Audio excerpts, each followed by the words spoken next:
If your shower is running more like a dribble than a waterfall, it's highly likely the problem is down to limescale, or to give its proper name, calcium carbonate. The running water leaves behind small deposits that form on the nozzles of your shower head, and over a few months these will build up to the point where they actually block the nozzle. It might happen even faster if you live in a hard water area. So what we need to do is remove those deposits so that the water can flow freely again. So I'm going to show you 3 different ways you can do that and hence restore that wonderful waterfall sensation. Hi, I'm Chris and welcome to the Handyman at Home channel.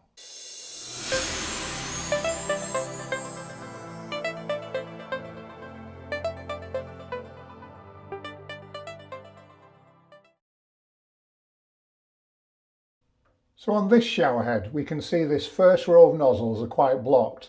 This one in particular looks completely blocked.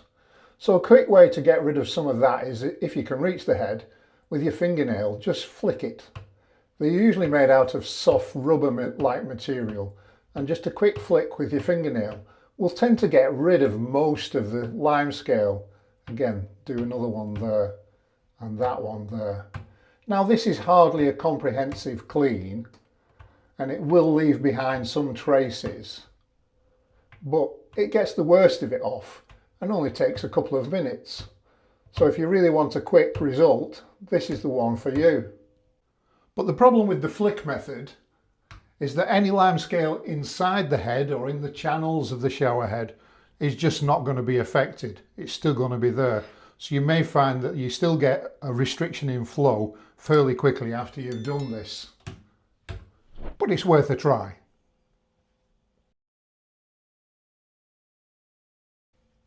Now this handset isn't particularly bad. The bottom row of nozzles are starting to cake up, but the rest aren't too bad.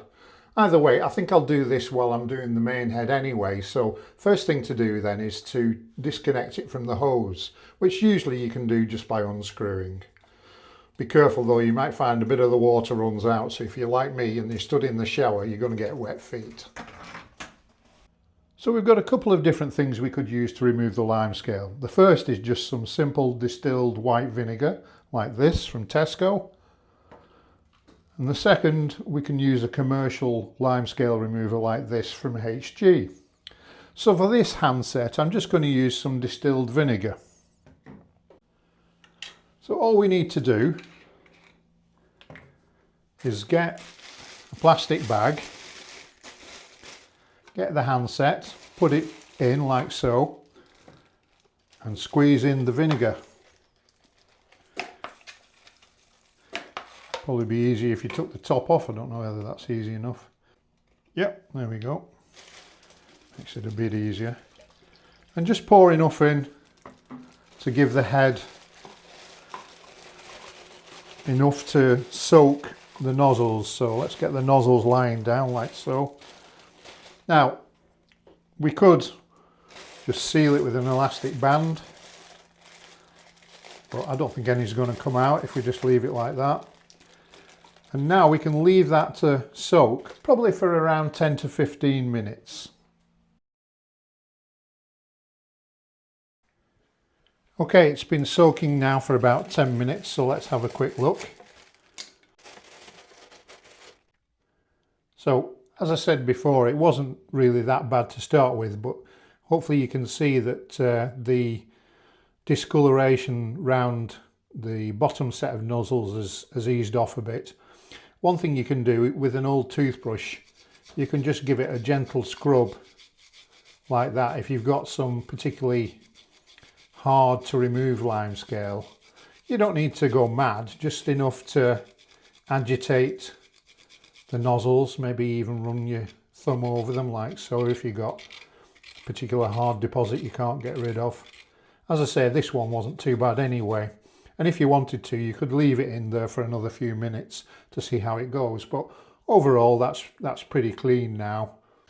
Right, now what we want to do is make sure it's rinsed off.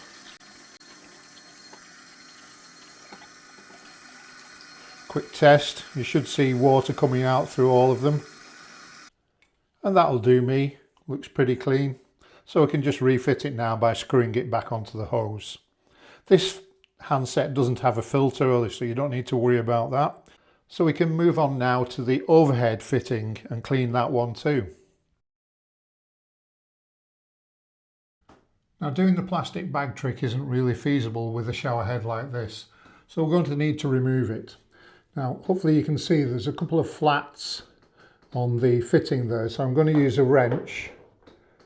I probably should use some soft material between the wrench and the chrome surface to avoid scratching it, but it's about 9 years old, so I'm not too worried about that.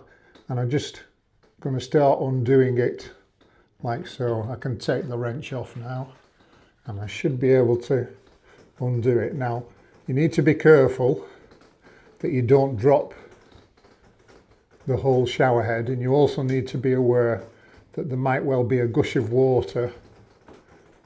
Obviously the shower is switched off, but there'll be water in the pipe which may find it easier to just pour out. There you go, just like that. Okay, I've taken the overhead fitting and put it in the sink, just makes things easier. And the first thing I've done is I've checked to see whether there's a filter in the inlet, which there is. It was a little bit difficult to get out. I ended up having to use a pair of tweezers, so it didn't want to come out. But I don't know if you can see it. It's like a, I guess it's either stainless steel, something like that, mesh, and there are 1 or 2 particles in there. So I'll put that to one side, but we'll give that a flush out before we refit it. But onto the main topic, which is the nozzles. So again, if we take a close-up look, quite a few of them are either completely blocked or getting that way. So it's in need of a good decoke, for want of a better word. It's well over a year since it's been done. Yeah, the flick doesn't necessarily get rid of things. Okay, so on this one I'm going to use the commercial descaler. We could, if we had a big enough plastic bag, we could do the same thing with the distilled vinegar. Probably need more than the bottle I'd got here. So what I'm going to use is this HG remover. There are different brands. I think one's Viacal or Viacol, can't quite remember. But handy in a spray, and just give the whole thing a good blast.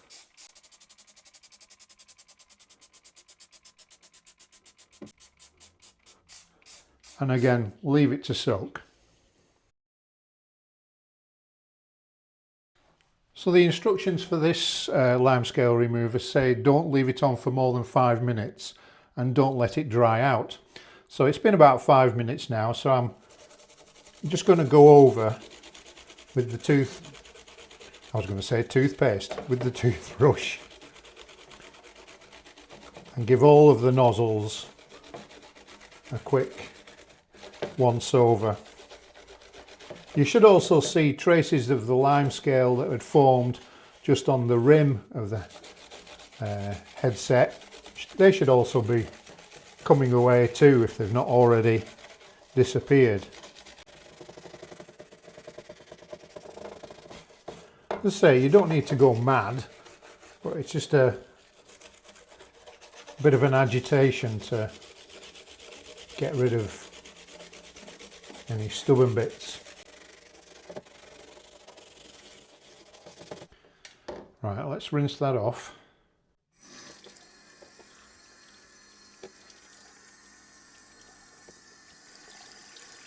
And it's worth having a close look at them all.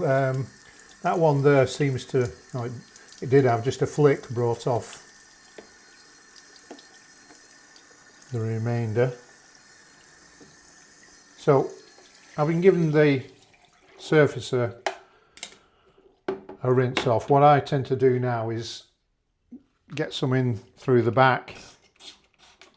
I mean, it's not going to be massive, but we should start to see it. Let me do a few more and you'll see.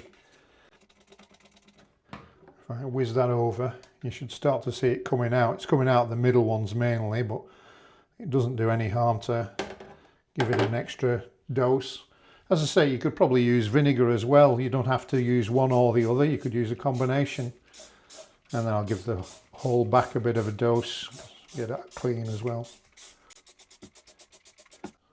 Now, if you live in a very hard water area, you might need to do this every 2 or 3 months.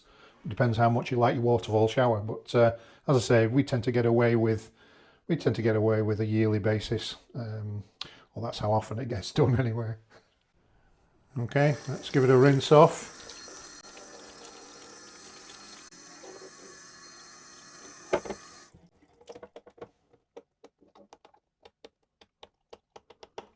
Some of them can be really difficult to thoroughly clear, so it's worth, if you've got the access to it by having it in the sink here, it's worth going around and giving them a good flick. You should see the hole being clearly open once you've got rid of anything. So I've ended up actually going all the way across the whole head, giving them a flick with my nail, and that's released quite a bit of hard limescale that wasn't initially visible. Anyway, I think it's done now. It's done well enough for me anyway. So I'll give it a final rinse off.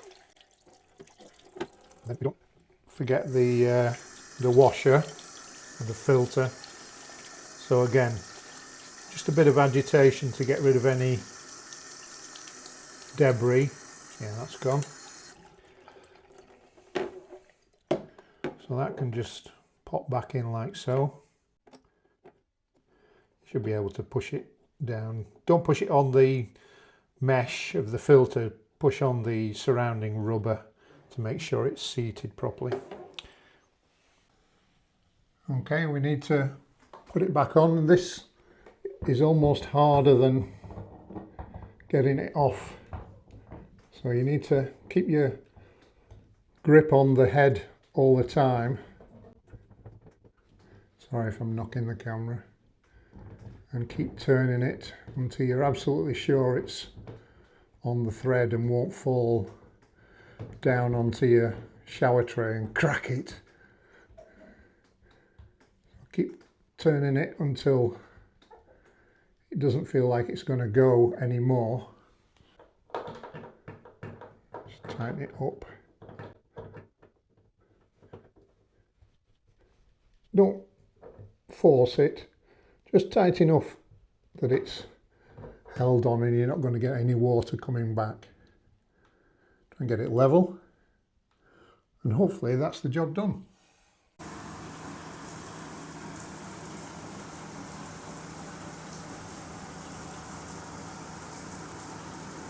Much better. Well, I hope you found that useful. If so, don't forget to give me a like, click that thumbs up button, and if you've not subscribed, please do consider it. It doesn't cost anything and it helps me drive the channel forwards. Thanks very much for watching, and hopefully I will see you on the next one. Cheers!